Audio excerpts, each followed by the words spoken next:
big thing, just like any business, right? We're protecting the people, the assets, the information, the reputation.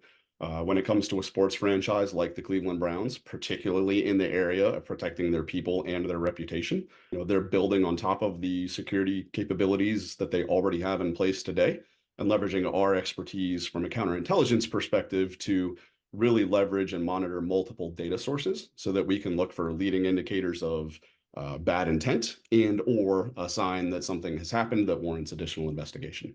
Yeah, we will certainly be more diligent, right? As they prepare to face the Texans this weekend, we'll be keeping an extra eye out to make sure that the game day experience is great and they continue on their season of success.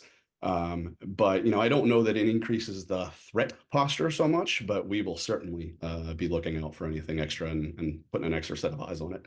Yeah, the big one, of course, and this is true for all cybersecurity, it's financially motivated, Yeah. right? And so as a business with significant financial assets, there of course a risk there. But then we also run into, like I said, reputational risk, where somebody might want to damage the brand. They also hold a whole lot of personal information for highly valuable assets and individuals and highly visible and targeted individuals as well. The NFL is highly visible and highly important to a large number of people.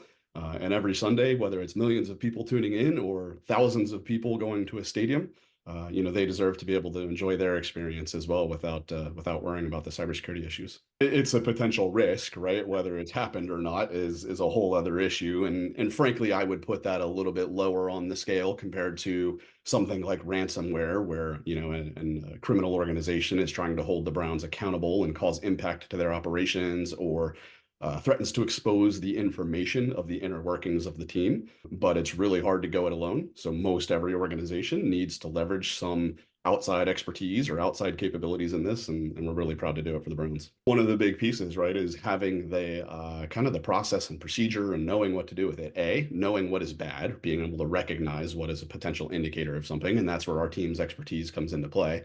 But then we have all of these processes, procedures, escalation paths hammered out with the Browns and their security organization, so that whenever we see something, regardless of when it is, where it is, or what the source is, that we know who to go to and when, and they can handle it appropriately.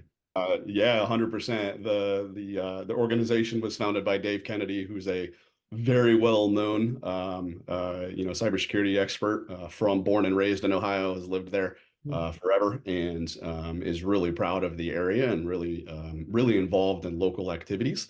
And so for us, it was just a natural step from a business perspective to partner with the Browns. And there are a large number of binary defense employees who are, wearing jerseys on game day and attending the events, and so that makes it personal and something that the whole company can be really proud of. So for us, it's really understanding how their operation is working, where some of those risks may be, some of the areas of their business that might be targeted and or vulnerable. Understanding what those are, building those processes and procedures I talked about in place so that as soon as we see something, we know exactly what to do. And then from there, it's just really running the operation day to day, but making sure that what we're seeing is trending with what they're seeing, that we're escalating the right things, that we're looking for the right information. And that's really that partnership piece. This is not a black box approach. Right. This is something that we're standing shoulder to shoulder with the Brown security organization.